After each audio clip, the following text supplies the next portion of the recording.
No eelmise nädala Pealtnägija rääkis siis organisatsiooni Nähtamatud Loomad abiga sellest, kuidas siis puurikanasid Eestis peetakse ja need tingimused olid seal siis eksponeeritud, nad ei ole väga head. Aga muide, ja inimestel on tekkinud siis väga suur huvi kõik selle vabalt peetavate kanade munade vastu, kui me täna kogusime statistikat, kas siis nende munade müük on vahepeal kasvanud, siis võib öelda, et võib-olla visuaalses mõttes on, aga statistikat nad veel teha ei saa, sellest on nii vähe aega möödas, et nad saavad nädala andmeid esitada. Kuidas teil endal mulje on jäänud, kas on nende vabalt peetavate kanade munade ostjate hulk suurenenud? Pärast kolmapäevast Pealtnägijat on eriti suur rõõm näha, kui palju inimesi kirjutab meile, saadab sõnumeid, võtab ühendust, tahab langetada head valikut ja ei taha toetada puuris peetavate kanade munade ostmisega neid firmasid. See on selge, aga siin on üks koht ka tegelikult umbes 70% tegelikult nendest munadest, mis meil müüakse, on kõik puurikanade munad. Ja kui kõik inimesed lõpetaksid puurikanade munade ostmise, siis mune lihtsalt ei jätkuks, neid ei toodeta piisavalt palju neid teisi mune. Praegu me näeme ka seda, et väga paljud vabapidamissüsteemide munad on imporditud teistest riikidest, nii et me kindlasti näeme Eestis olukorda, kus nõudlus vabapidamismunade järgi on suurem kui pakkumine.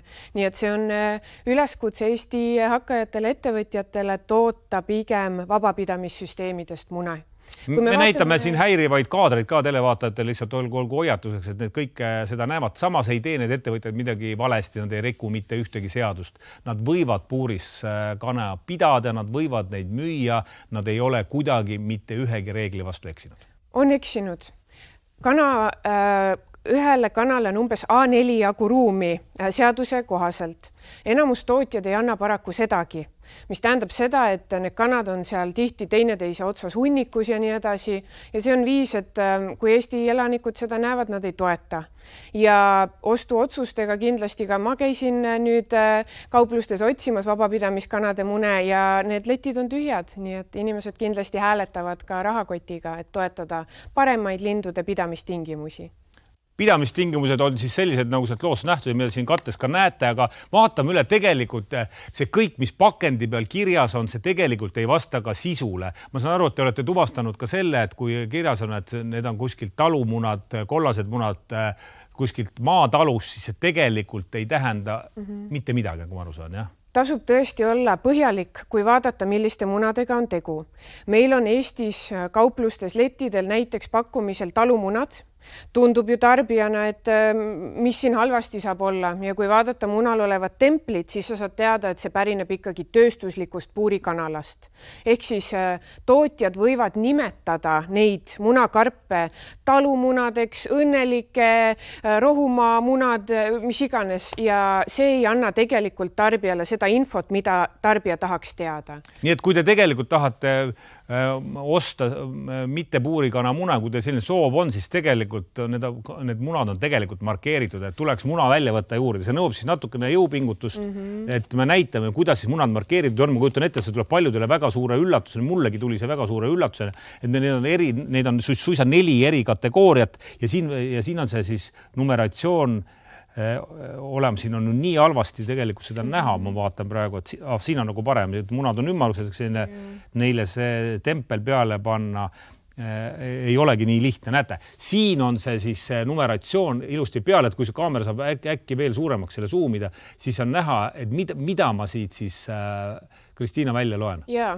kõige esimene number templil näitab, kuidas linde on peetud.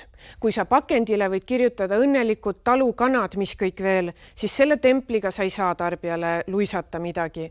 Number 3 tähendab... See on siis selle teise rea esimene rida, see number 3. Just. See tähendab mida? See tähendab puuris peetavate kanade mune. See tähendab pidamisviisi ja me soovitame puuris peetavate kanade mune kindlasti mitte osta.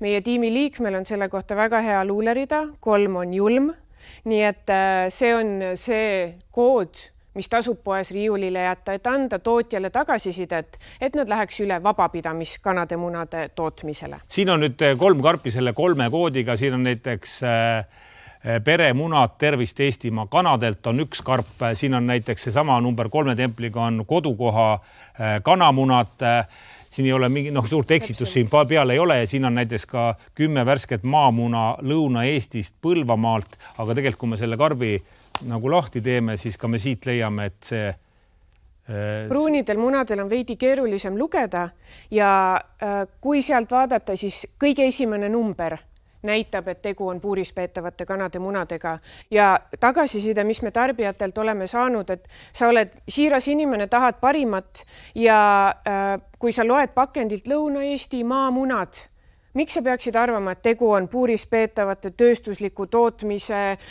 kõik, mis me pealtnägijast nägime, eks ju, kusjuures see farm on see, keda me kajastasime oma materjalides. Nii, ja siin on nüüd, lähme gramm paremaks, siis on nüüd õrrekanade munad, karp lubab, et on õrrekanade munad ja siin sees on siis nüüd ka hoopis teine number. Mida see õrrekanade munad üldse tähendab, et see mulle jääb arusaamatuks, mida tööstuslikus mõttes see õrrekanade muna üldse on? Õrrekanad ei ela puurides ja nad saavad liikuda vabalt erinevate tasapindade vahel.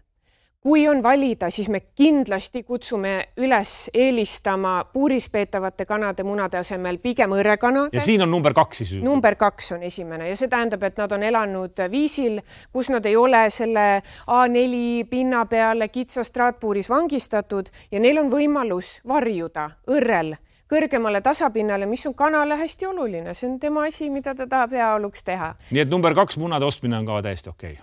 See on parem kui puurikanad, aga me jõuame veel paremate variantide juurde. Nii, ja see on siis meil... 2. Vabalt peetavate kanade munad. Me lähme kanade heaolu mõttes üha paremaks nüüd. Koodiga number 1 leiab siis selliste lindude munad, kes saavad käia lausa väljas. Nad saavad värsket õhku hingata. Neil on selline aedik, kus võrreldes siis õrrekanade või puurikanadega, neil on võimalus õues olla. Lisaks saavad nad käia pesa peal ja neil on võimalus siblida, mis on kanale hästi oluline samamoodi. Meie ei pruugi mõista, aga kanale on vaja seda. Ja see on kindlasti veel parem kui õrrekanad. Ja nüüd on tegelikult üks samm veel edasi, on veel midagi paremat. Ja nüüd me jõuame mahepõllumajandusliku muna tootmiseni. Tanel ja kanad, eks ju, kes ETV ekraanilt on paljude eestlaste südamesse pugenud. Need linnud kahjuks läks vist ka pankrotti. Ei ole läinud veel. Et toetame Tanelit, et tema pidamisviis on väga hea eeskuju ka teistele ettevõtjatele. Ta teeb seda tööd hingega ja niimoodi me võikski suhtuda neisse lindu. See on nüüd mahekanade munad. Kuidas sellega on? Kas mahekana tekib sel juhul, kui teda söödetakse ainult mahetoiduga või ta tingimused peavad ka mahedad olema? Tingimused on need, mis meid huvitavad ja lisaks nad söövad ka mahetoitu. Suur aitäh tulemast, nii et valikut teete siis ise, aga me rõhutame seda, et ka puurikanade pidamine, nende kasvatamine ja munade müümine, ostmine on Eestis lubatud, see on nagu seaduslik tegevus. Veel